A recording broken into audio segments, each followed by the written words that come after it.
Some people call me the spawn of a Satan, ooh, 'cause I'm a master of sin.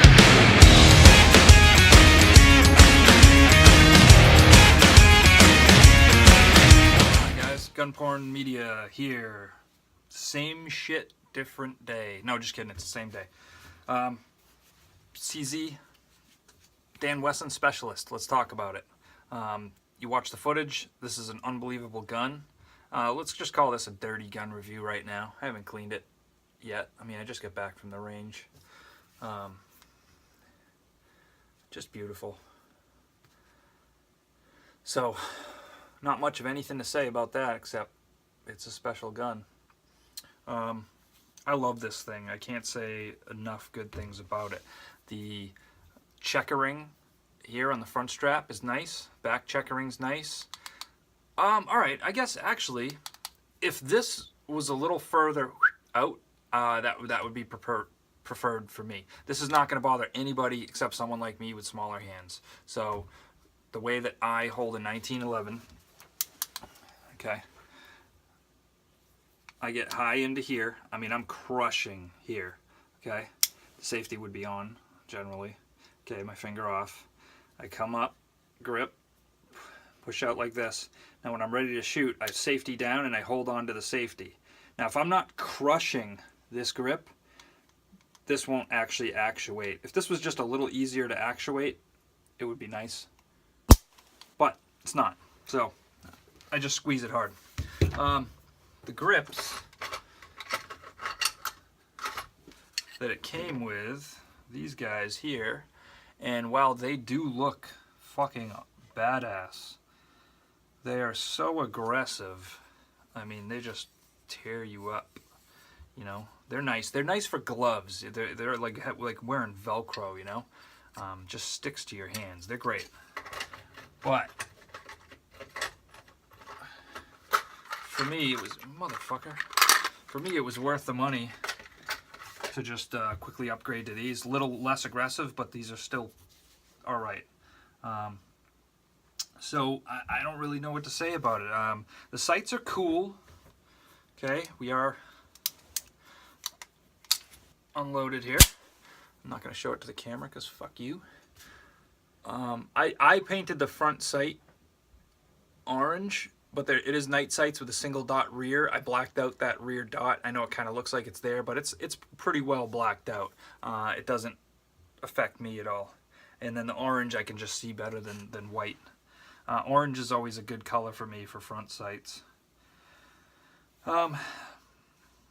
Not much wear going on here where the slide stop catches in there. There's like a teeny bit of wear, but I mean otherwise this is a pretty well kept gun. Of all my guns that maybe I neglect a little bit, like the ARs and that kind of stuff, my 1911 is one that I always clean and oil and take care of.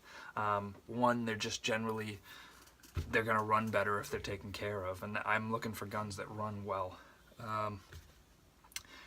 As I mentioned, the trigger on it's great. Might be a little heavy for some people. For 1911, they want that like real light trigger, but for me, it's beautiful. It feels great. There's no grit in it. It is perfect. Again, I got lucky and got the one-piece magwell. Probably a big downside for some people with this gun would be the price. I think you can get it anywhere from $16 to $1900, depending on where you get it. I think I got it for right around $17, and I got a good deal because one of my buddies bought one at the same time from a dealer friend, and so we bought two of them essentially. And I got lucky and got the one with the one-piece magwell, and his didn't have that, so pretty sweet. Oh, mags. That's the thing I wanted to mention. The mags that it comes with are phenomenal. They're really nice. If they weren't, I think they're just as much as the Kimbers, the 47Ds. I would buy more of those. I like how they load. They eject great. I have been having issues with one of these Kimbers. I don't know. Maybe it just happens at the range. I'm shooting and they're not ejecting, but it's working fine now. So I don't know. It's a big gun. it's full size. It's not gonna be a good carry gun unless you're fucking huge. And even if you are, that's just a lot of weight to have bouncing around in your hip, or fucking, you know, you want a barrel rubbing against your cock, that's fine, but I'm not really into that.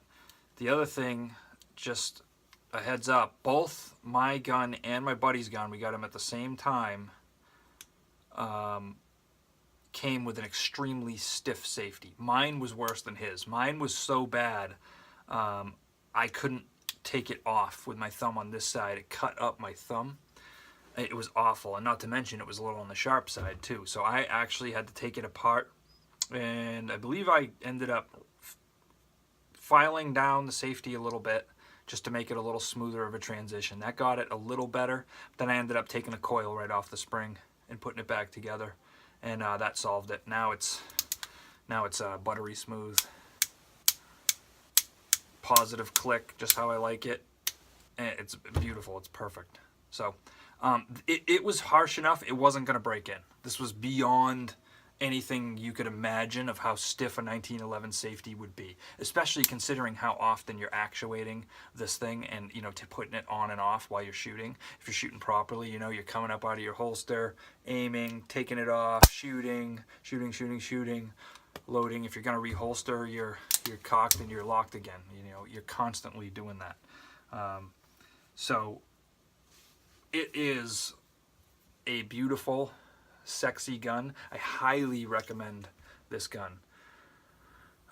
You know, if you're a 1911 guy, I mean, you can do fine with a Rock Island or a Kimber or a Springfield. I actually think Springfield makes really nice guns, and I wasn't going to mention it, but I went from a Kimber Warrior to a Springfield Armory TRP with the half rail, look pretty similar to this, and then to this. This is my favorite for sure, and it goes backwards. Down to the Warrior was my least favorite. It was still a decent gun. It ran good for me. I had a buddy who had problems with one, and I know Kimbers can be very inconsistent. Springfield I've had good experiences with. I would trust them. You know, they'd probably be like the bottom 1911 that I would buy, but that's me personally. That doesn't mean your other shit's not going to run, but what I'm saying, when you spend money on something like this, and do your research, okay? Because I was the guy that was laughing. Like, my uncle said, check out Dan Wesson. I said, are you fucking kidding me? Like, I'm not going to buy a Dan Wesson. It's going to be a Colt, a Springfield, even a Wilson Combat or something. Dan Wesson, what are you, nuts? So I started, one day, they kept popping up, you know. I was kind of doing the, you know, you Google, right, what's the best 1911 for this amount of money? And, you know, we all do it. We know, we have the problem. And then this Dan Wesson kept popping up. It popped up so many fucking times that I was just like, all right, I'm going to check it out. And I started looking into it. And goddamn, the guns all look sexy. They're all super clean. They're all 100% made in America. No mold injected metal parts. I mean, everything hand fit. And yes, they use a fancy techniques to get everything closer. So let's say a Wilson Combat, you have more of a hunk of metal that the guy's starting with. He's going to file it, check it, file it, check it.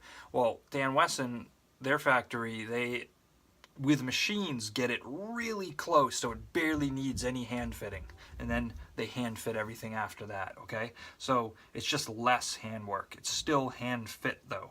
Whereas like the TRP has a hand fit barrel and slide, which is great. That's like, you know, the most important part that you want hand fit. You know, this is all hand fit, which is awesome. You can tell a difference. And you can definitely tell when you're pulling this, when this slide's recoiling. It's, I don't know how to explain it. It's just, it's smooth. It's smooth, like it's on ball bearings, and that's going to make for a smoother recoil. So if you're shooting a shitty gun, you'll feel almost like it come back in stages. You're probably not going to feel it, okay? You have to be at a point where, you know, you notice everything. When I shoot my M&P Pro Performance Center, ported versus non-ported, I can tell a huge difference. Some people can't tell the difference. I can. To me, it's massive. But I shoot a lot and I pay attention to everything. So that just comes with the territory. So anyways, guys, I highly recommend this gun.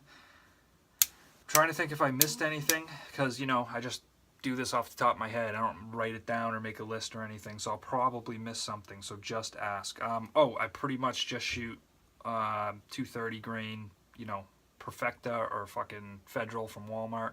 I don't do anything fancy. I don't have any hollow points. I do not carry this gun. This is a you know, a gun that I bring to the range and that I love to shoot. I don't always Kydex up to run it either. Sometimes I do. But, yeah. Fucking awesome. Alright, guys. Have a good one.